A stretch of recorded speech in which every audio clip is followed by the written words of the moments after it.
नमस्कार friends, the top GK में आपका स्वागत है। दोस्तों, बिहार स्पेशल में आज के क्लास में हम लोग भाग 2 देखने वाले हैं, प्राचीन काल और बिहार।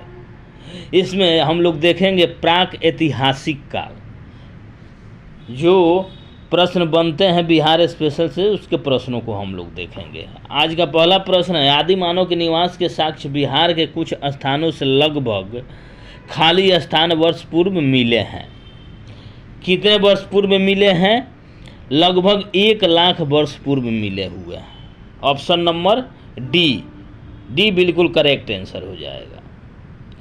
बिहार के किस स्थान से पूरा पाषाण युगीन अवशेष उत्खनन से प्राप्त हुए हैं? कहाँ से प्राप्त हुए हैं? देखिए, पटना, मुंगेर और नालंदा, ये तीनों जगह से प्राप्त हुए हैं। अगला देखेंगे, प्राक ऐतिहासिक काल का प्रारंभिक चरण खाली स्थान युग कहलाता है, यानी ब्लैंक स्पेस युग कहलाता है। खाली स्थान पर यहाँ पर क्या रहेगा? देखिए, प्राक ऐतिहासिक काल का प्रारंभिक चरण पाषाण काल कहलाता है, पाषाण युग कहलाता है। ऑप्शन नंबर ये बिल्कुल करेक्ट आंसर हो जाएगा। कब मानव के पत्थर के उपकरण के आधार पर अपनी संस्कृति का निर्माण किया था? कब किया था? किस युग में किया था? पाषाण युग में। पाषाण युग में मानव ने पत्थर के उपकरण के आधार पर अपनी संस्कृति का निर्माण किया था। बी हो जाएगा। बिहार के किस स्थान से पूरा पाषाण युगीन उपकरण प्राप्त हुए हैं? कहाँ से प्राप्त हुए हैं? बाल्मीकि नगर, जेठियन घाटी और राजपोखर, ये तीनों जगह से प्राप्त हुए हैं। A B C. Option number D बिल्कुल करेक्ट आंसर हो जाएगा। आगे देखेंगे, निम्न में से कौन सा जोड़ा गलत है? गया पेमार घाटी, ठीक, गया पेमार घाटी बिल्कुल सही है। मुंगेर पैसरा सही है। भागलपुर राजपोखर सही है, लेकिन पटना में जेठिया मत घाटी नहीं है। ऑप्शन नंबर डी ही बिल्कुल करेक्ट आंसर हो जाएगा, क्योंकि इसमें गलत जोड़ा पूछा है, गलत यही हो जाएगा। Option number D. जेठिया घाटी पूरा पाषाण कालीन स्थल वर्तमान के किस जिले में स्थित है? किस जिले में स्थित है? नालंदा में। नालंदा जिले में जेठिया मठ घाटी पूरा पाषाण कालीन स्थल स्थित है। निम्न में से कौन सा पूरा पाषाण युगीन स्थल भागलपुर में स्थित है? भागलपुर में कौन स्थित है? भालीजोर स्थित है पूरा पाषाण युगीन भागलपुर में। ऑप्शन नंबर बी हो जाएगा। निम्न में से पूरा पाषाण कालीन उपकरण बिहार के विभिन्न स्थानों से प्राप्त हुए हैं। अस्क, स्क्रेपर, फलक, ए बी सी तीनों। ऑप्शन नंबर डी हो जाएगा। पूरा पाषाण काल में मानव की जीविका का प्रमुख स्रोत क्या था? कंदमूल एकत्रित करना, शिकार करना और मछली पकड़ना। ऑप्शन नंबर डी हो जाएगा। ए बी सी तीनों हो जाएगा।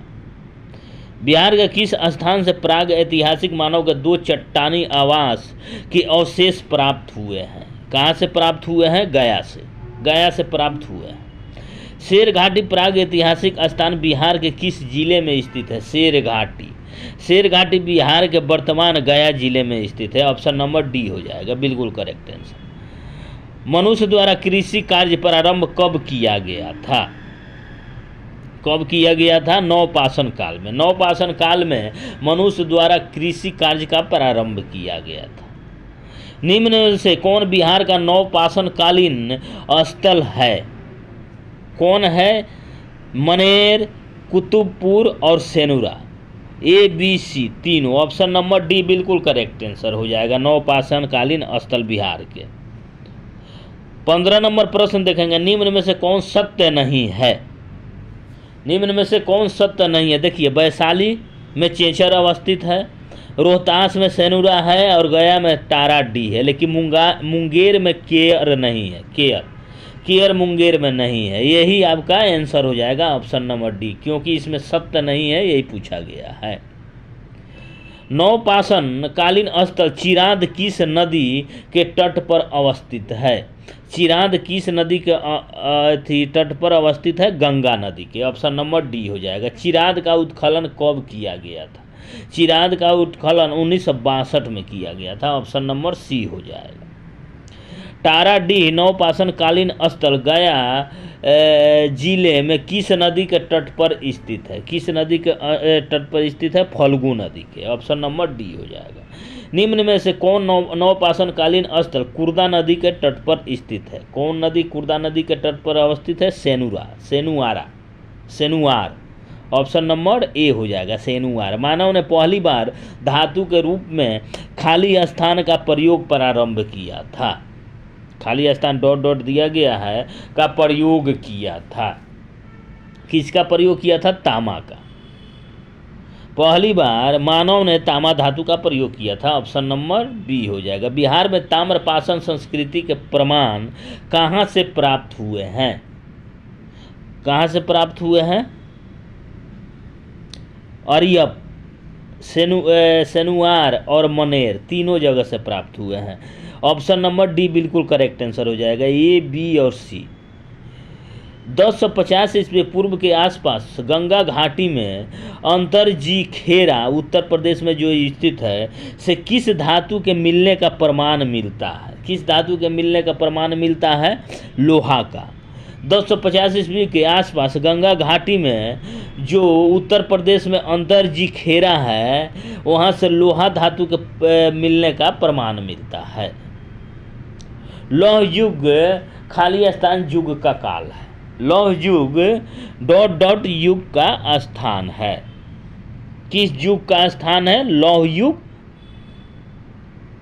उत्तर वैदिक काल के। उत्तर वैदिक काल के लौह युग कहा जाता है। लौह युग का दूसरा चरण जो खाली स्थान का काल कहलाता है, किस स्थान का काल कहलाता है? उत्तर काले मृदभांग। उत्तर काले मृदभांग के काल कहलाता है लौह युग का दूसरा चरण। ऑप्शन नंबर ए हो जाएगा। बिहार में पहली बार नगरीकरण का साक्ष्य कब मिलता है? नगरीकरण का साक्ष्य बिहार में पहली बार लौह युग में मिलता है। ऑप्शन नंबर बी हो जाएगा। हड़प्पा सभ्यता का काल कब से कब तक माना जाता है? हड़प्पा सभ्यता का काल कब से कब तक माना जाता है? 2200 से 1700 ईसा पूर्व तक हड़प्पा सभ्यता का काल माना जाता है। ऑप्शन नंबर डी हो जाएगा। ऋग्वेद का काल कब से कब तक माना जाता है? ऋग्वेद का काल कब से कब तक माना जाता है? ऋग्वेद का काल 1500 से 1000 ईसा पूर्व तक माना जाता है। आर्य संस्कृति का गंगा घाटी में विस्तार कब से कब तक माना जाता है? आर्य संस्कृति का विस्तार गंगा घाटी में 1000 से 600 ईसा पूर्व तक माना जाता है। ऑप्शन नंबर सी हो जाएगा। शतपथ ब्राह्मण में गंडक के मैदानी क्षेत्र में आर्यों के बसने का उल्लेख कब का मिलता है? कब का मिलता है? 800 ईसा पूर्व। 800 ईसा पूर्व तक का मिलता है। उत्तर वैदिक काल का कालक्रम कब माना जाता है? उत्तर वैदिक काल का कालक्रम कब माना जाता है? 1000 से 600 ईसा पूर्व को उत्तर वैदिक काल का कालक्रम माना जाता है। निम्न में से कौन सबसे प्राचीन और सबसे बड़ा ब्राह्मण ग्रंथ है? सबसे बड़ा ब्राह्मण ग्रंथ है शतपथ ब्राह्मण। ऑप्शन नंबर ए हो जाएगा, शतपथ ब्राह्मण। निम्न में से किसके रचयिता याज्ञवल्क्य है? निम्न में से किसका रचयिता याज्ञवल्क्य है? कौन है? शतपथ ब्राह्मण के। शतपथ ब्राह्मण के। ऑप्शन नंबर डी हो जाएगा। निम्न में से किस साहित्यिक स्रोत के अनुसार आर्यों ने सर्वप्रथम उत्तर पश्चिम भारत में प्रवेश किया था? किस साहित्यिक स्रोत से यह जानकारी मिलती है? किससे मिलती है? शतपथ ब्राह्मण से। शतपथ ब्राह्मण से। ऑप्शन नंबर सी हो जाएगा। 34 नंबर प्रश्न है, आर्यों द्वारा किस नदी के तट पर बड़े बड़े यज्ञ एवं कर्म कांडों का आयोजन किया जाता था? किस नदी के तट पर किया जाता था? सरस्वती नदी के तट पर किया जाता था। ऑप्शन नंबर सी होगा। निम्न में से किसकी कहानी शतपथ ब्राह्मण में मिलती है? किसकी कहानी मिलती है? माधव विदेह और गौतम राहुगण की। बी और सी हो जाएगा। Option number D. Madhav Videh और गौतम राहुगण की कहानी शतपथ ब्राह्मण में मिलती है। ऑप्शन नंबर डी हो जाएगा आंसर। निम्न में से किसके द्वारा आर्य संस्कृति का विस्तार उत्तर बिहार तक किया गया है? कि इसका विस्तार उत्तर बिहार तक किया गया है माधव विदेह का। ऑप्शन नंबर बी हो जाएगा।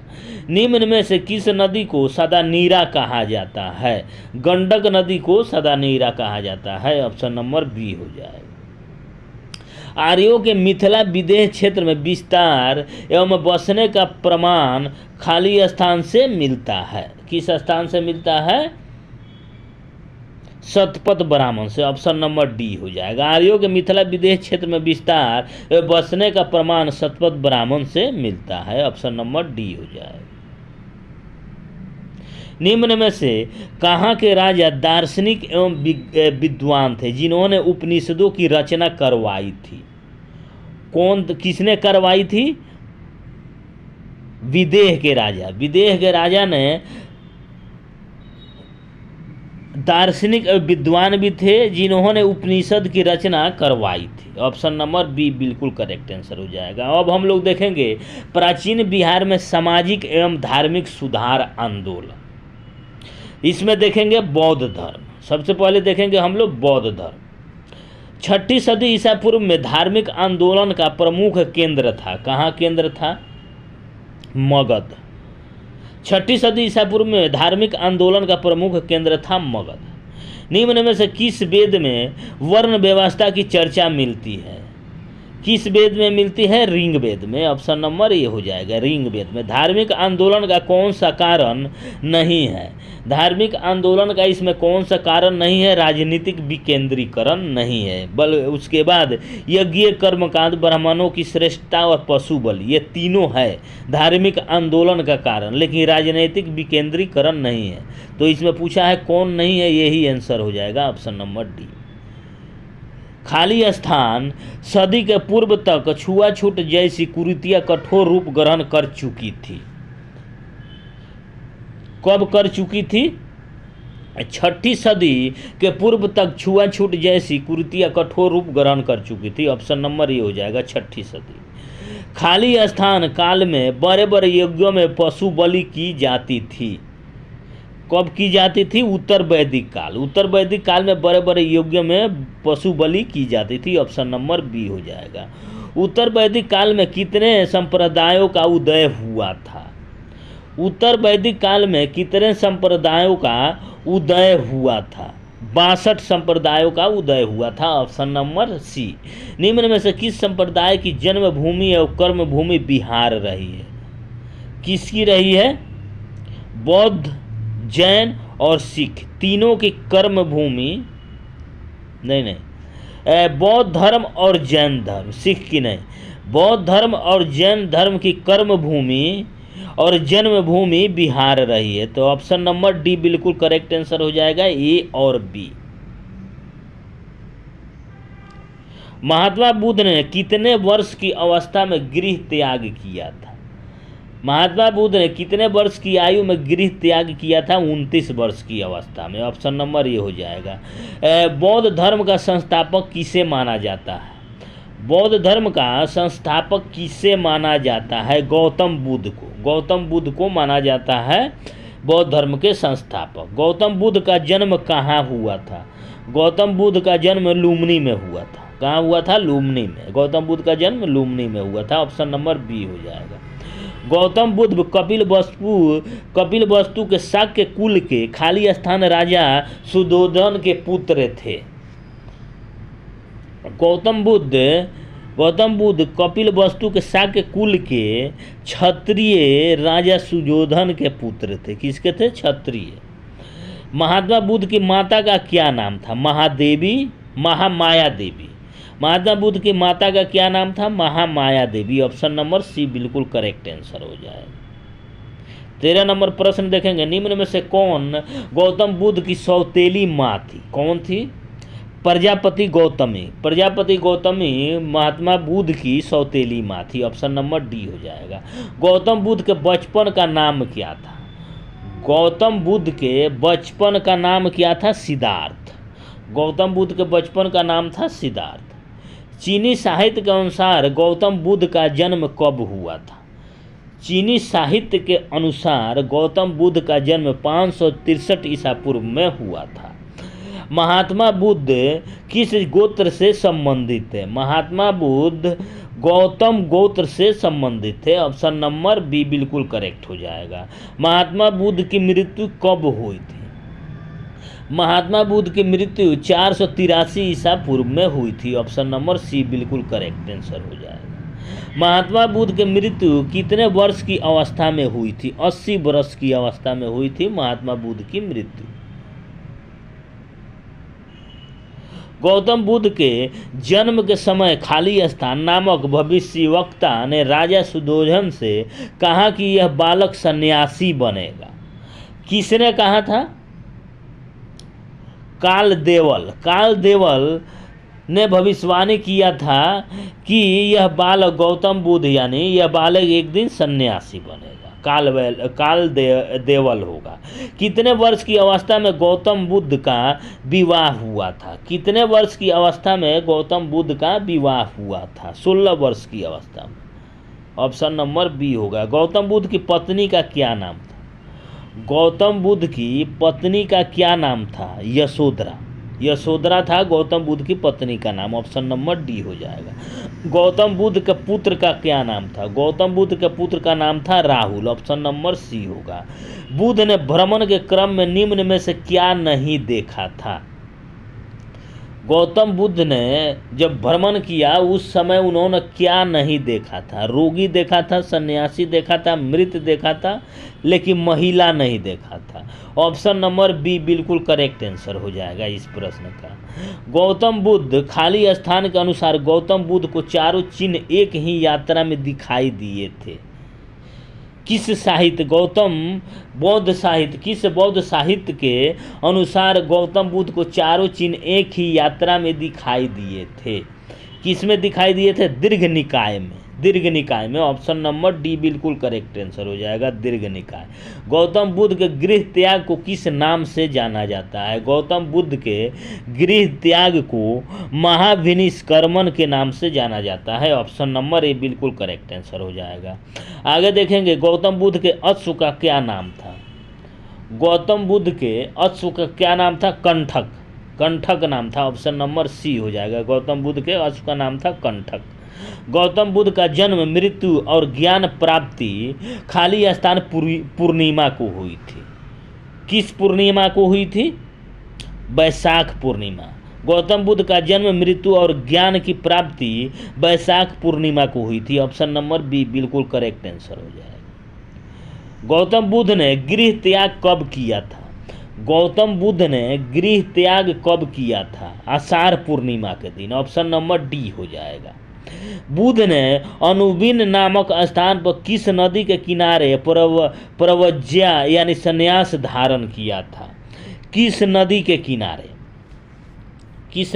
किनारे किया था? अनोमा नदी के किनारे गौतम बुद्ध ने संन्यास धारण किया था। निम्न में से किसके प्रथम गुरु अलार कलाम थे? किसके प्रथम गुरु अलार कलाम थे? महात्मा बुद्ध के प्रथम गुरु अलारम कलाम थे। गौतम बुद्ध अलार कलाम से कहाँ मिले थे? वैशाली में गौतम बुद्ध ने अलार कलाम से मिले थे। गुरु अलार कलाम किस दर्शन के विद्वान थे? गुरु अलार कलाम किस दर्शन के विद्वान थे? सांख्य दर्शन के। ऑप्शन नंबर बी हो जाएगा, सांख्य दर्शन। गौतम बुद्ध अपने गुरु रुद्रक रामपुत्र से कहाँ मिले थे? वैशाली में मिले थे। निम्न में से कौन गौतम बुद्ध के गुरु नहीं थे? निम्न में से कौन गौतम बुद्ध के गुरु नहीं थे? कौन नहीं थे?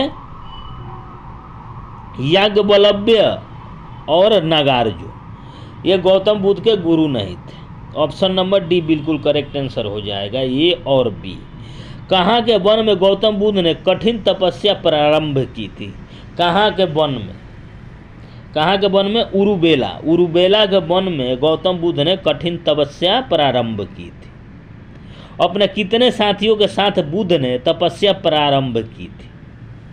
कितने साथियों के साथ 5 साथियों के साथ गौतम बुद्ध ने तपस्या प्रारंभ की थी। निम्न में से किसने गौतम बुद्ध के साथ वन में तपस्या की थी? किसने की थी?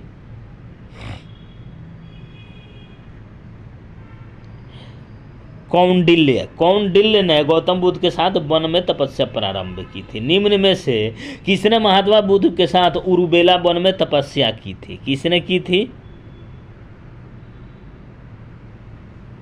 अज, बप्पा और असिंग, ए, बी और सी तीनों ने गौतम बुद्ध के साथ वन में तपस्या की थी।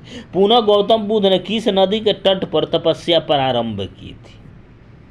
किस नदी के तट पर की थी? निरंजना नदी के तट पर। कितने वर्ष की अवस्था में गौतम बुद्ध को ज्ञान प्राप्ति हुई थी? कितने वर्ष की तपस्या करने के बाद गौतम बुद्ध को ज्ञान की प्राप्ति हुई थी? 35 वर्ष। 35 वर्ष की कठिन तपस्या के बाद गौतम बुद्ध को ज्ञान की प्राप्ति हुई थी। तपस्या के खाली 98वें दिन गौतम बुद्ध को ज्ञान प्राप्ति हुई थी। 49वें दिन, तपस्या के 49वें दिन गौतम बुद्ध को ज्ञान की प्राप्ति हुई थी। किस वृक्ष के नीचे गौतम बुद्ध ने तपस्या प्रारंभ की थी? किस वृक्ष के नीचे? पीपल वृक्ष के नीचे। ऑप्शन नंबर डी हो जाएगा। गौतम बुद्ध को ज्ञान की प्राप्ति कहाँ हुई थी? कहाँ हुई थी? गया में। गया में हुई थी। किसने गौतम बुद्ध को खीर खिलाई थी? किसने खिलाई थी? सुजाता ने। सुजाता ने गौतम बुद्ध को खीर खिलाई थी। महात्मा बुद्ध कब बोधिसत्व कहलाए थे? देखिए, महात्मा बुद्ध कब बोधिसत्व कहलाए थे?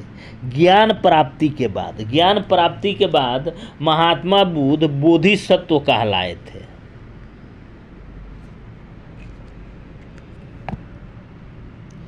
ज्ञान प्राप्ति की घटना को बौद्ध धर्म में खाली स्थान कहा जाता है।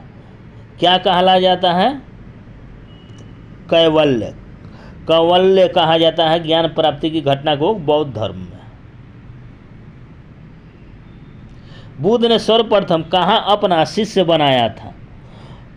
गौतम बुद्ध ने सर्वप्रथम कहाँ अपना पहला शिष्य बनाया था? बोधगया में। बोधगया में बना। निम्न में से किसको गौतम बुद्ध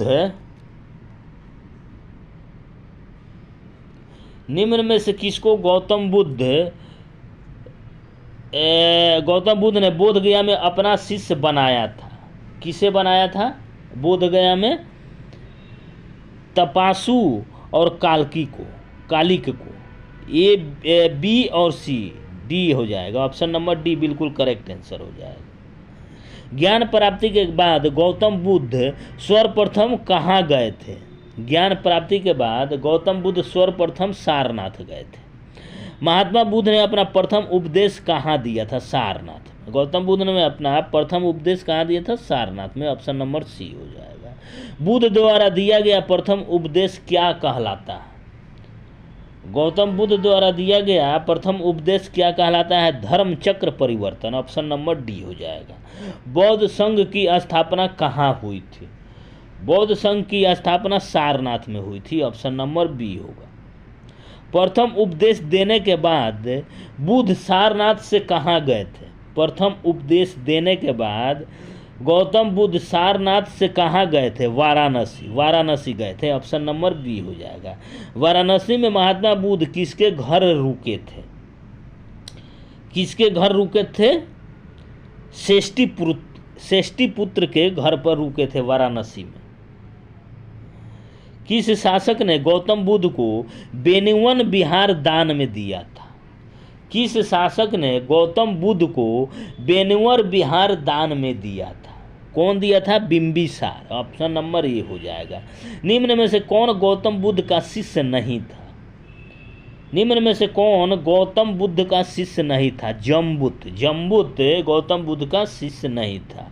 बाकी सारीपुत्र, उपाली और मौदगल्यान ये तीनों गौतम बुद्ध के शिष्य थे।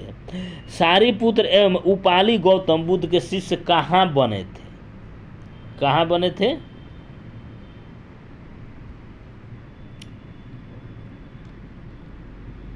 राजगृह में बने थे। बौद्ध धर्म में शामिल होने वाली प्रथम स्त्री कौन थी? प्रजापति गौतमी बौद्ध संघ में शामिल होने वाली प्रथम स्त्री थी।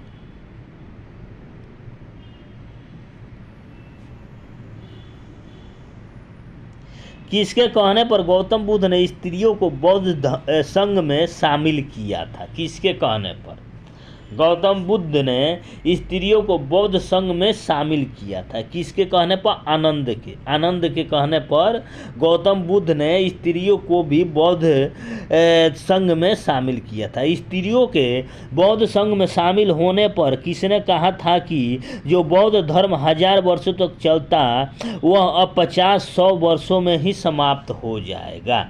किसने कहा था? गौतम बुद्ध ने कहा था। निम्न में से कौन गौतम बुद्ध का चचेरा भाई था? निम्न में से कौन गौतम बुद्ध का चचेरा भाई था? देवदत्त गौतम बुद्ध का चचेरा भाई था। देवदत्त कहाँ गौतम बुद्ध का शिष्य बना था?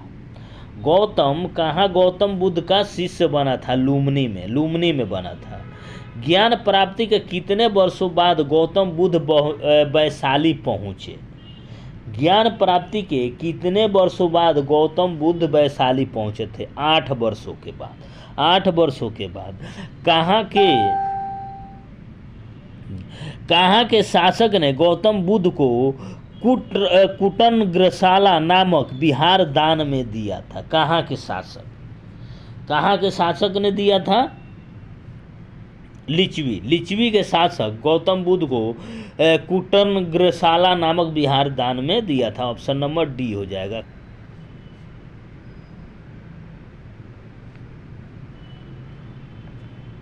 कहाँ की बनी थी? वैशाली की नगर वधु गौतम बुद्ध की शिष्या बनी थी। वैशाली की नगर वधु का क्या नाम था? वैशाली के नगर वधु का क्या नाम था? अम्रपाली नाम था। वैशाली के नगर वधु का नाम था अम्रपाली। ऑप्शन नंबर बी हो जाएगा। खाली स्थान के शासक की पत्नी बुद्ध की शिष्या बनी थी। खाली स्थान के शासक की पत्नी बुद्ध की शिष्या बनी थी। किसकी बनी थी? मगध की। मगध के शासक की पत्नी बुद्ध की शिष्या बनी थी। ऑप्शन नंबर डी हो जाएगा। मगध के शासक बिंबिसार की पत्नी का क्या नाम था? मगध के शासक बिंबिसार की पत्नी का क्या नाम था? क्षेमा। बिंबिसार की पत्नी का नाम था क्षेमा। ऑप्शन नंबर सी हो जाएगा। ज्ञान प्राप्ति के 20वें वर्ष बुद्ध कहाँ गए थे? ज्ञान प्राप्ति के 20वें वर्ष बुद्ध कहाँ गए थे? कौशल गए थे। निम्न में से कहाँ कौशल की राजधानी थी? कहाँ थी? श्रावस्ती कौशल की राजधानी थी। ऑप्शन नंबर ए हो जाएगा। अंगुलीमाल नामक डाकू बुद्ध का शिष्य कहाँ बना था? अंगुलीमाल डाकू गौतम बुद्ध का शिष्य कहाँ बना था? श्रावस्ती में बना था। बुद्ध ने अपने जीवन में सर्वाधिक उपदेश कहाँ दिए थे? श्रावस्ती में गौतम बुद्ध ने सर्वाधिक उपदेश दिए थे। बुद्ध की मृत्यु कहाँ हुई थी? बुद्ध की मृत्यु कहाँ हुई थी? कुशीनगर में बुद्ध की मृत्यु हुई थी। खाली स्थान का मांस खाने से बुद्ध को उदर विकार हुआ, जिससे बुद्ध की मृत्यु हो गई थी। देखिए, सुअर की मांस खाने से बुद्ध को उदर विकार हुआ, जिससे बुद्ध की मृत्यु हो गई थी। आगे देखेंगे, बुद्ध की मृत्यु की घटना को क्या कहा जाता है? बुद्ध की मृत्यु को घटना को महापरिनिर्वाण कहा जाता है। ऑप्शन नंबर डी हो जाएगा। बुद्ध के मृत्यु के बाद बौद्ध धर्म का मार्गदर्शन कौन बना? बुद्ध की मृत्यु के बाद बौद्ध धर्म का मार्गदर्शक कौन बना था? आनंद बना था।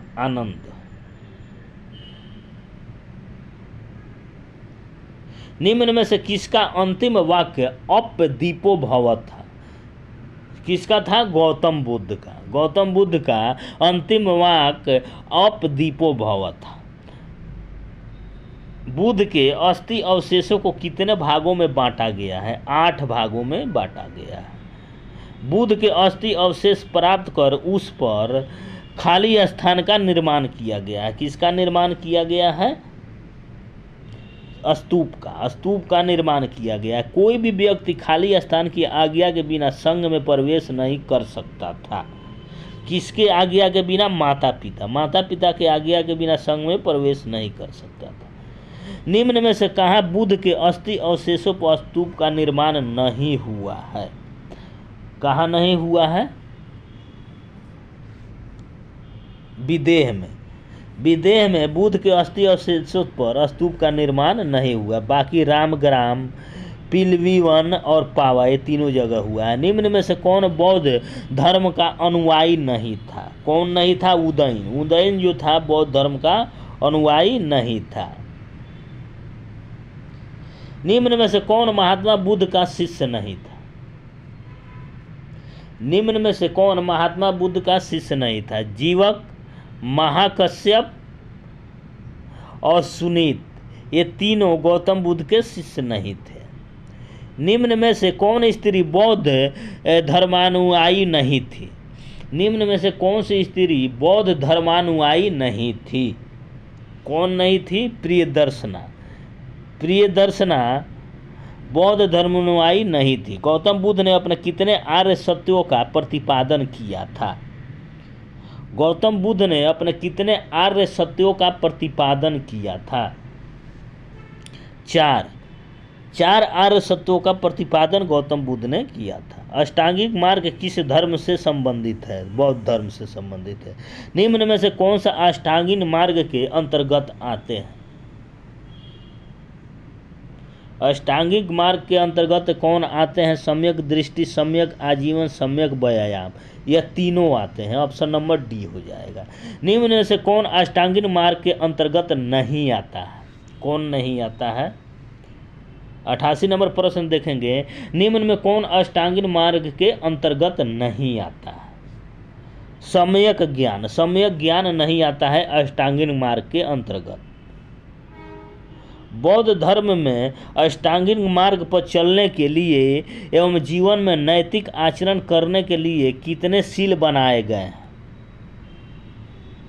कितने शील बनाए गए हैं? 10 शील बनाए गए हैं। निम्न में से कौन बौद्ध धर्म के 10 शीलों में शामिल है? निम्न में से कौन बौद्ध धर्म के 10 शीलों में शामिल है? कौन शामिल है? सत्य, अहिंसा, व्यभिचार नहीं करना, यह तीनों शामिल है। तीनों, ए, बी और सी। ऑप्शन नंबर डी बिल्कुल करेक्ट आंसर हो जाएगा। निम्न में से कौन बौद्ध धर्म के 10 शीलों में शामिल नहीं है? कौन नहीं है? संन्यास जीवन शामिल नहीं है बौद्ध धर्म के 10 शीलों में। बौद्ध धर्म में दुख के कारणों को कहा गया है। बौद्ध धर्म में दुख के कारणों को खाली स्थान कहा गया है। क्या कहा गया है? प्रतितयु समुत्पाद। क्या कहा गया है? प्रतितयु समुत्पाद। प्रतितयु समुत्पाद में कितने चक्र हैं? कितने चक्र हैं?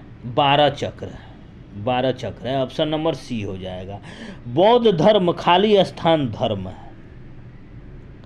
बौद्ध धर्म कौन सा धर्म है? अनिश्वरवादी। बौद्ध धर्म क्या है? अनिश्वरवादी धर्म है। बौद्ध धर्मावली किसमें विश्वास नहीं करते हैं? बौद्ध धर्मावली किसमें विश्वास नहीं करते हैं? आत्मा में विश्वास नहीं करते हैं बौद्ध धर्मावली। ऑप्शन नंबर बी हो जाएगा। निम्न में से किस शासक ने बौद्ध धर्म को संरक्षण दिया था? निम्न में से किस शासक ने बौद्ध धर्म को संरक्षण दिया था? किसने दिया था? अशोक, कनिष्ठ और हर्षवर्धन, तीनों ने दिया था। अशोक, कनिष्ठ और हर्षवर्धन तीनों ने बौद्ध धर्म का संरक्षण दिया था। ऑप्शन नंबर ए, बी और सी। ऑप्शन नंबर डी हो जाएगा। निम्न में से किस देश में बौद्ध धर्म का प्रसार हुआ था? कहाँ हुआ था? श्रीलंका, चीन, तिब्बत, तीनों जगह। ए, बी और सी। ऑप्शन नंबर डी हो जाएगा। भारत में बौद्ध धर्म की सफलता के कारण क्या थे? भारत में बौद्ध धर्म की सफलता के कारण क्या थे? भारत में बौद्ध धर्म की सफलता के कारण थे जनवादी होना, पाली भाषा का प्रयोग और मध्यमार्गी धर्म। ये तीनों बौद्ध धर्म के सफलता के कारण थे भारत में। ऑप्शन नंबर डी हो जाएगा, ए, बी और सी। आगे देखेंगे, निम्न में से किस व्यक्ति का बौद्ध संघ में प्रवेश वर्जित था? किसका था? ऋणी, सैनिक और रोगी, तीनों का प्रवेश वर्जित था बौद्ध धर्म में। ऑप्शन नंबर डी हो जाएगा, ए, बी और सी। निम्न में से कौन बौद्ध संघ में प्रवेश नहीं कर सकता था? निम्न में से कौन बौद्ध संघ में प्रवेश नहीं कर सकता था? कौन नहीं कर सकता था? चोर, हत्यारा और राजा का सेवक, तीनों। ऑप्शन नंबर ए, बी और सी, डी हो जाएगा। आगे देखेंगे, निम्न में से किस शासक ने बौद्ध धर्म की महायान शाखा को संरक्षण दिया था? किसने दिया था इसमें? कनिष्ठ, हर्षवर्धन और पाल शासक। तो option number A, B, C, D हो जाएगा। ऑप्शन नंबर डी हो जाएगा, ए, बी और सी। आगे देखेंगे, निम्न में से कौन बौद्ध शिक्षा का केंद्र था? कौन था? नालंदा, उदंतपुरी और विक्रमशिला, तीनों था बौद्ध धर्म शिक्षा का केंद्र। ए, B, C. Option number D हो जाएगा। निम्न में से कौन बौद्ध धर्म के पतन का सबसे प्रमुख कारण नहीं था? नहीं पूछ रहा है। सबसे प्रमुख कारण पतन का इसमें कौन नहीं था? विदेशी आक्रमण। विदेशी आक्रमण बौद्ध धर्म के पतन का कारण नहीं था। बाकी भ्रष्टाचार, नैतिक पतन और गरीबी, यह तीनों था, लेकिन विदेशी आक्रमण नहीं था। कुल कितनी बौद्ध संगीतियों का आयोजन हुआ था? कुल कितनी बौद्ध संगीतियों का आयोजन हुआ था? 4 बौद्ध संगीतियों का कुल आयोजन हुआ था। प्रथम बौद्ध संगीति का आयोजन कब हुआ था? प्रथम बौद्ध संगीति का आयोजन 483 ईसा पूर्व में हुआ था। ऑप्शन नंबर डी हो जाएगा। प्रथम बौद्ध संगीति का आयोजन कहाँ हुआ था? प्रथम बौद्ध संगीति का आयोजन राजगृह में हुआ था। प्रथम बौद्ध संगीति के अध्यक्ष कौन? प्रथम बौद्ध संगीति के अध्यक्ष कौन थे? महाकश्यप थे प्रथम बौद्ध संगीति का अध्यक्ष। प्रथम बौद्ध संगीति का आयोजन किसके शासनकाल में संपन्न हुआ था? किसके शासनकाल में संपन्न हुआ था? अजातशत्रु के। प्रथम बौद्ध संगीति का आयोजन अजातशत्रु के शासनकाल में संपन्न हुआ था। किस बौद्ध संगीति के बाद सूत्र तथा विनय पिटक का संकलन हुआ था? किस बौद्ध संगीति के बाद सूत्र एवं विनय पिटक का संकलन हुआ था? प्रथम बौद्ध संगीति के बाद। द्वितीय बौद्ध संगीति का आयोजन कब हुआ था? द्वितीय बौद्ध संगीति का आयोजन 383 ईसा पूर्व में हुआ था। द्वितीय बौद्ध संगीति का आयोजन कहाँ हुआ था? द्वितीय बौद्ध संगीति का आयोजन वैशाली में हुआ था। कहाँ हुआ था? वैशाली में। द्वितीय बौद्ध संगीति की अध्यक्षता किसने की थी? सर्वकामी ने द्वितीय बौद्ध संगीति की अध्यक्षता की थी। द्वितीय बौद्ध संगीति के दौरान निम्न में से कौन शासक था? द्वितीय बौद्ध संगीति के दौरान कौन शासक था इसमें? द्वितीय बौद्ध संगीति कालाशोक के शासनकाल में हुआ था। ऑप्शन नंबर सी हो जाएगा। किस बौद्ध संगीति के पश्चात बौद्ध धर्म का अस्तवीर एवं महासंगीत में विभाजन हुआ था? किस बौद्ध संगीति के बाद? किसके बाद हुआ था? द्वितीय बौद्ध संगीति के बाद। तृतीय बौद्ध संगीति का आयोजन कब हुआ था? तृतीय बौद्ध संगीति का आयोजन कब हुआ था? 249 ईसा पूर्व। किसी बुक में 251 ईसा पूर्व भी देता है, तो ऑप्शन के अनुसार ऑप्शन नंबर ए बिल्कुल करेक्ट हो जाएगा, 249 ईसा पूर्व। तृतीय बौद्ध संगीति का आयोजन कहाँ हुआ था? तृतीय बौद्ध संगीति का आयोजन पाटलिपुत्र में हुआ था। तृतीय बौद्ध संगीति की आयोजन की अध्यक्षता किसने की थी? मोगलीपुत्र तिष्य ने तृतीय बौद्ध संगीति का अध्यक्षता की थी। तृतीय बौद्ध संगीति का आयोजन किसके शासनकाल में हुआ था? तृतीय बौद्ध संगीति का आयोजन अशोक के शासनकाल में हुआ था। अधिधम्म पिटक का संकलन किस बौद्ध संगीति के बाद हुआ था? अभिधम्म पिटक का संकलन किस बौद्ध संगीति के बाद हुआ था? तृतीय बौद्ध संगीति के बाद हुआ था। चतुर्थ बौद्ध संगीति का आयोजन कब हुआ था? चतुर्थ बौद्ध संगीति का आयोजन कब हुआ था? चतुर्थ बौद्ध संगीति का आयोजन 95 ईस्वी में हुआ था। चतुर्थ बौद्ध संगीति का आयोजन कहाँ हुआ था? चतुर्थ बौद्ध संगीति का आयोजन कुंडल वन में हुआ था। चतुर्थ बौद्ध संगीति की अध्यक्षता किसने की थी? चतुर्थ बौद्ध संगीति की अध्यक्षता किसने की थी? वसुमित्र। वसुमित्र ने चतुर्थ बौद्ध संगीति की अध्यक्षता की थी। चतुर्थ बौद्ध संगीति के उपाध्यक्ष कौन थे? चतुर्थ बौद्ध संगीति के उपाध्यक्ष अश्वघोष थे। चतुर्थ बौद्ध संगीति का आयोजन किसके शासन काल में हुआ था? कनिष्ठ के शासन काल में हुआ था। किस बौद्ध संगीति के बाद बौद्ध धर्म का हीनयान तथा महायान में विभाजन हुआ था? किस बौद्ध संगीति के बाद बौद्ध धर्म का हीनयान एवं महायान में विभाजन हुआ था? चतुर्थ बौद्ध संगीति के बाद। भारतीय कला में स्तूप चैत्य एवं विहार का विकास किस धर्म से संबंधित है? किस धर्म से संबंधित है? बौद्ध धर्म से संबंधित है। सर्वप्रथम किस धर्म में मूर्ति पूजा का प्रारंभ हुआ था? बौद्ध धर्म में सर्वप्रथम मूर्ति पूजा का प्रारंभ हुआ था। त्रिपिटक किस धर्म का ग्रंथ है? बौद्ध धर्म का ग्रंथ है त्रिपिटक। निम्न में से कौन त्रिपिटक का अंग नहीं है? निम्न में से कौन त्रिपिटक का अंग नहीं है? आनंद पिटक त्रिपिटक का अंग नहीं है। निम्न में से किस में गौतम बुद्ध की शिक्षा एवं धर्म उपदेश संकलित है? किस में? निम्न में से किस में गौतम बुद्ध की शिक्षा एवं धर्म और उपदेश संकलित है? किस में संकलित है? सुत्त पिटक में। सुत्त पिटक में सुत्त पिटक का संकलन किसने करवाया था? सुत्त पिटक का संकलन किसने करवाया था? सुत्त पिटक का संकलन आनंद ने करवाया था। सुत्त पिटक के कितने भाग हैं? सुत्त पिटक के कितने भाग हैं? 5 भाग है। सुत्त पिटक के 5 भाग हैं। निम्न में से कौन सुत्त पिटक के भाग हैं? निम्न में से कौन सुत्त पिटक के भाग हैं? दीर्घ निकाय, मध्यमम निकाय और अंगुत्तर निकाय। ABC ऑप्शन नंबर डी हो जाएगा। खुद्दक निकाय किस पिटक का भाग है? खुद्दक निकाय किस पिटक का भाग है? सुत्त पिटक का भाग है।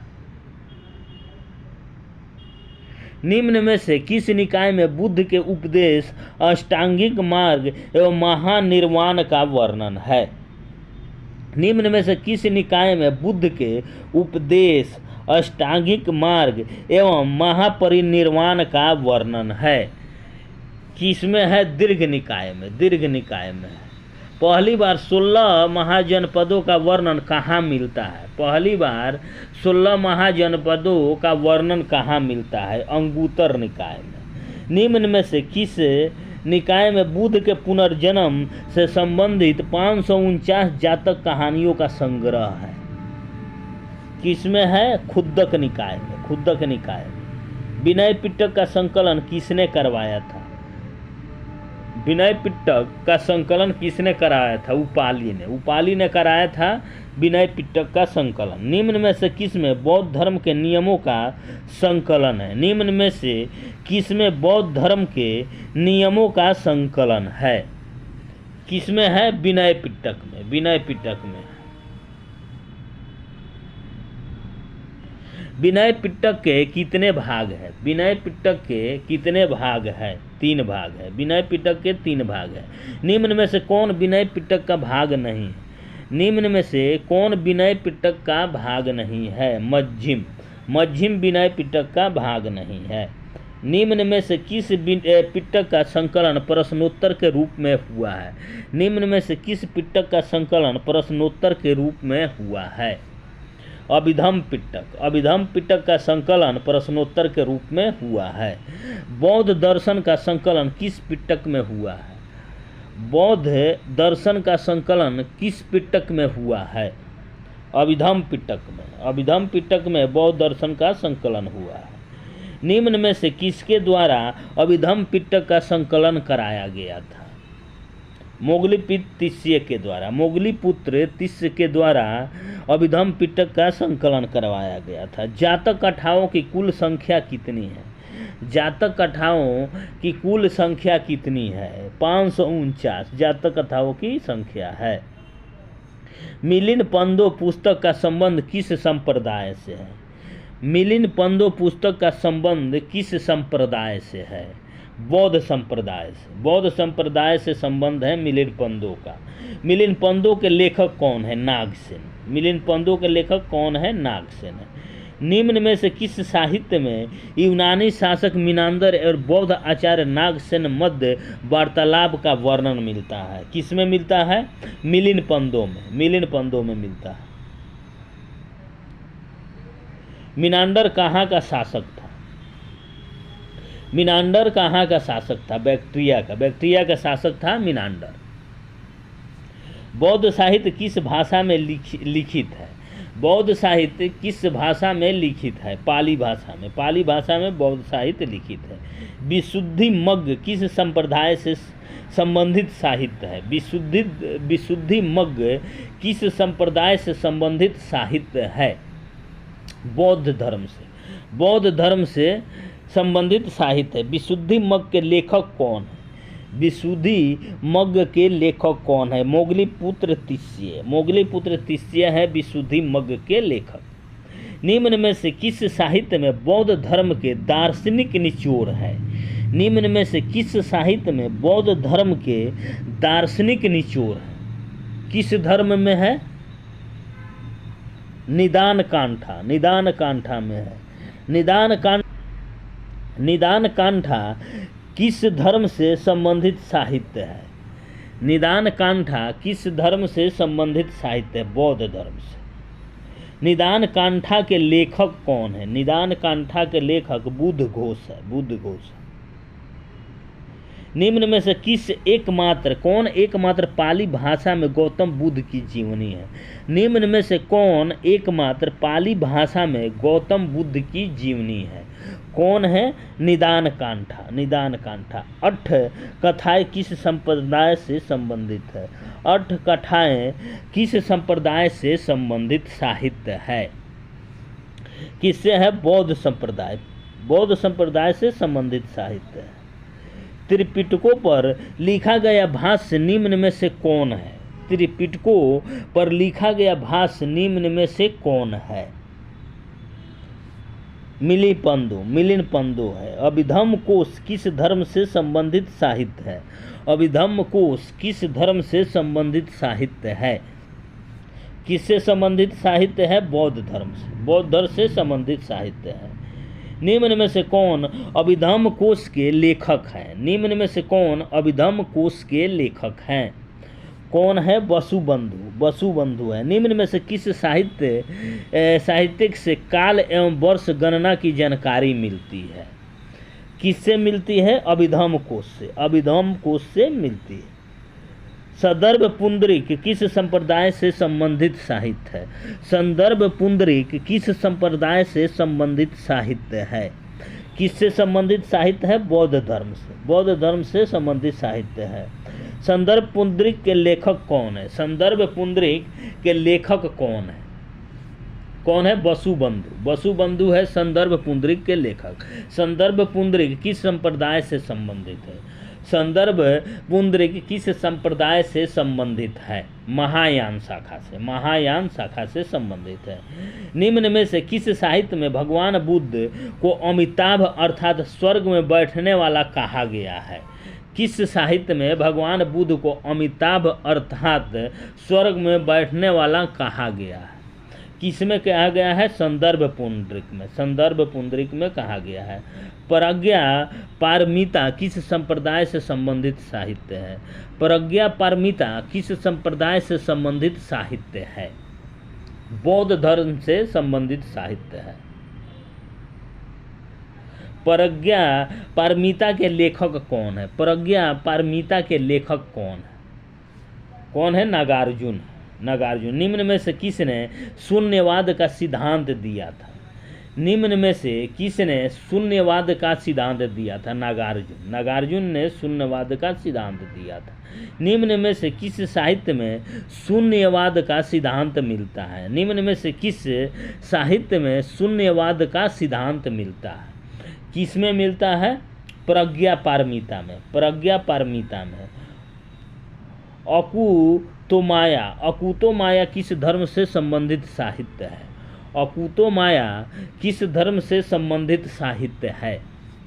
किससे है? बौद्ध धर्म से। बौद्ध धर्म से संबंधित साहित्य है। निम्न में से कौन अकुतो माया के लेखक है? निम्न में से कौन उकुतो माया के लेखक है? कौन है? नागार्जुन। नागार्जुन है उकुतो माया के लेखक। ललित विस्तार किस संप्रदाय से संबंधित ग्रंथ है? ललित विस्तार किस विस्तार किस संप्रदाय से संबंधित ग्रंथ है? किससे है? बौद्ध धर्म से। बौद्ध संप्रदाय से संबंधित ग्रंथ है। निम्न में से कौन ललित विस्तार के लेखक है? निम्न में से कौन ललित विस्तार के लेखक है? वसुमित्र। वसुमित्र है ललित विस्तार के लेखक। निम्न में से किस साहित्य को लाइट ऑफ एशिया कहा जाता है? निम्न में से किस साहित्य को लाइट ऑफ एशिया कहा जाता है? ललित विस्तार को। ललित विस्तार को लाइट ऑफ एशिया कहा जाता है।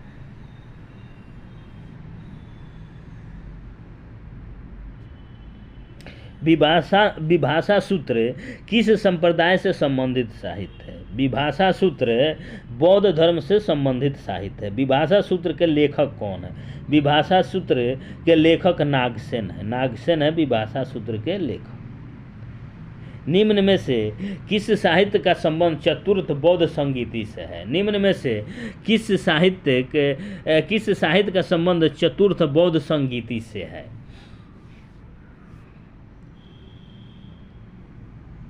विभाषा सूत्र। विभाषा सूत्र का संबंध चतुर्थ बौद्ध संगीति से है।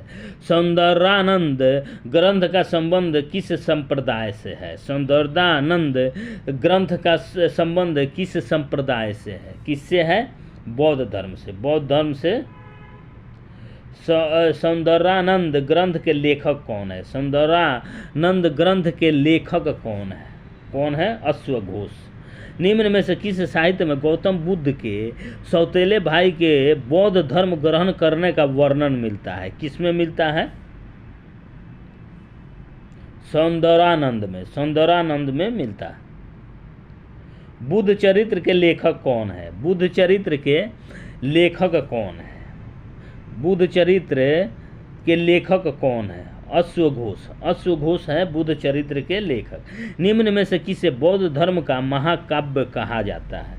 निम्न में से किसे बौद्ध धर्म का महाकाव्य कहा जाता है? बुद्ध चरित्र को। बुद्ध चरित्र को कहा जाता है। दीपवंश किस धर्म से संबंधित साहित्य है? दीपवंश किस धर्म से संबंधित साहित्य है? बौद्ध धर्म से संबंधित साहित्य है। निम्न में से कौन श्रीलंका का बौद्ध साहित्य का इतिहास है?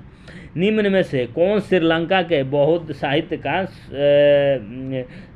का इतिहास है? दीपवंश। दीपवंश है। महावंश किस संप्रदाय से संबंधित ग्रंथ है? महावंश किस संप्रदाय से संबंधित ग्रंथ है? बौद्ध धर्म से। बौद्ध धर्म से संबंधित ग्रंथ। महावंश के लेखक कौन है? महावंश के लेखक भदंत महानामा है।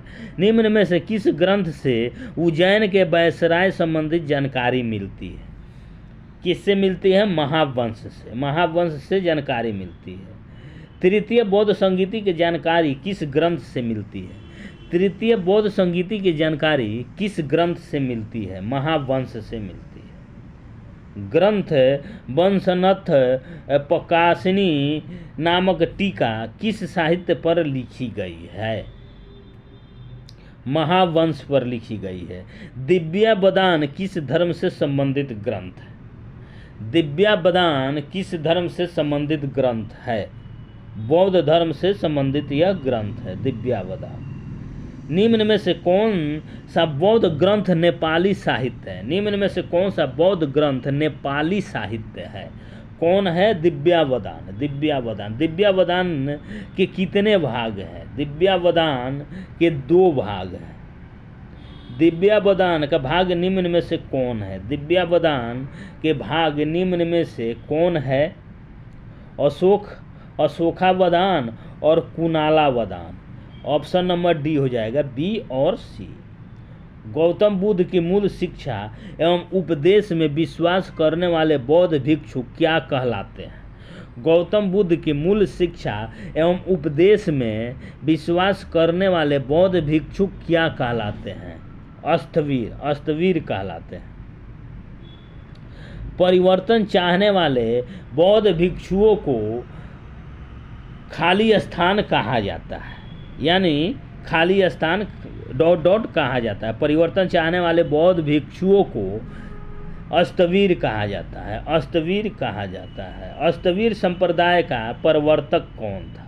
अष्टवीर संप्रदाय का प्रवर्तक महाकचायन था, महाकचायन था। महासंधिक संप्रदाय का प्रवर्तक कौन था? महासंधिक संप्रदाय के प्रवर्तक कौन था? महाकश्यप था, महाकश्यप। भारत में अष्टवीर संप्रदाय की समाप्ति पर किस संप्रदाय का विकास हुआ था? किसका हुआ था? श्राविस्तवाद का, श्राविस्तवाद का हुआ था। हीनयान मूलतः खाली स्थान का संघ है, हीनयान मूलतः खाली स्थान का संघ है, अष्टवीर का संघ है। हीनयान मूलतः अष्टवीर का संघ है। महायान खाली स्थान का संघ है, महायान खाली स्थान का संघ है। महासंधिक का संघ है, महायान महासंधिक का संघ है। निम्न में से किसमें हीनयान, निम्न में से किसमें हीनवादी विश्वास करते हैं? किसमें करते हैं? 4 आर्य सत्य, अष्टांगिक मार्ग और 10 शील, तीनों में करते हैं। ऑप्शन नंबर डी बिल्कुल करेक्ट आंसर हो जाएगा। ए, बी और सी तीनों में विश्वास करते हैं। हीनयान संप्रदाय का आदर्श क्या है? हीनयान संप्रदाय का आदर्श है अहर्त, अहर्त है हीनयान संप्रदाय का आदर्श। हीनयान के अनुसार बुद्ध मानव थे, हीनयान के अनुसार बुद्ध मानव थे और खाली स्थान का विरोध करते थे। किसका विरोध करते थे? मूर्ति पूजा का, मूर्ति पूजा का विरोध करते थे। बुद्ध मानव थे और मूर्ति पूजा के विरोध करते थे। अहर्त वह है जो केवल अपने खाली स्थान प्राप्ति के लिए प्रयत्न करता है। अहर्त वह है जो केवल अपने खाली स्थान प्राप्ति के लिए प्रयत्न करता है। किसका प्रयत्न करता है? निर्वाण के लिए, निर्वाण के लिए प्रयत्न करता है। ऑप्शन नंबर डी हो जाए। निम्न खाली स्थान में ही बुद्ध को देवता माना गया है तथा मूर्ति पूजा प्रारंभ हुई है। किसमें हुई है? महायान में, महायान में ही बुद्ध को देवता माना गया तथा मूर्ति पूजा प्रारंभ हुई है। महायान संप्रदाय के साहित्य की भाषा क्या थी? महायान संप्रदाय की साहित्य की भाषा थी संस्कृत। किस संप्रदाय में बुद्ध को बोधिसत्व कहा गया है? किस संप्रदाय में बुद्ध को बोधिसत्व कहा गया है? महायान संप्रदाय में। बुद्ध ने खाली स्थान में अपने 5 शिष्यों के सहयोग से बौद्ध संघ की स्थापना की थी। किसकी की थी? सारनाथ में, सारनाथ में की थी। बौद्ध संघ खाली स्थान प्रणाली पर आधारित था। बौद्ध संघ ... प्रणाली पर आधारित था। किस पर आधारित था? जनतांत्रिक पर, जनतांत्रिक पर आधारित था। और आज के अंतिम प्रश्न को हम लोग देखेंगे। बौद्ध संघ में प्रवेश हेतु किसी भी व्यक्ति की न्यूनतम आयु कितने वर्ष अनिवार्य थी? 15 वर्ष अनिवार्य थी। तो दोस्तों आज की वीडियो को यहीं पर समाप्त करते हैं। बौद्ध धर्म से संबंधित सारे प्रश्नों को हम लोग देख लिए हैं और अगले वीडियो में जैन धर्म से संबंधित प्रश्नों को देखें।